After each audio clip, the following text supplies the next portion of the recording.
ये 20 KL का oxygen cylinder है।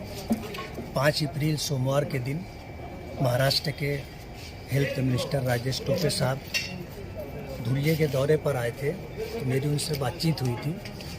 उनको 6 अप्रैल को नासिक का दौरा करना था, तो उनसे मैंने रिक्वेस्ट की थी कि आप मालेगांव से होकर ही नासिक जाएंगे, तो 5 मिनट का समय आप हमें दें। 5 मिनट का समय आप हमें दें, तो उसके लिए उन्होंने मंजूरी दी थी। सिविल हॉस्पिटल का तफसीली दौरा किया था। 100 बेड कोविड के लिए मुख्तस हैं।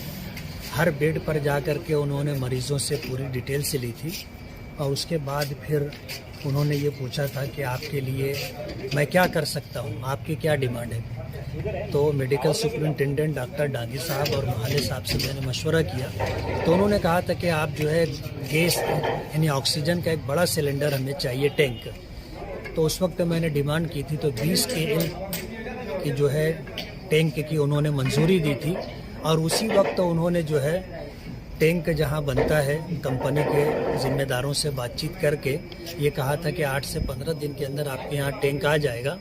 अल्हम्दुलिल्लाह, अल्लाह का एहसान है। हम लोग राजेश टोपे साहब के शुक्रगुजार हैं, सरकार के शुक्रगुजार हैं कि मालेगांव की तरफ उन्होंने खुसूसी तवज्जो दी, और आज 20 दिन में ये 20 KL का जो है 20,000 लीटर का ये टैंक का ऑक्सीजन का मालेगांव सिविल हॉस्पिटल को उन्होंने दिया है।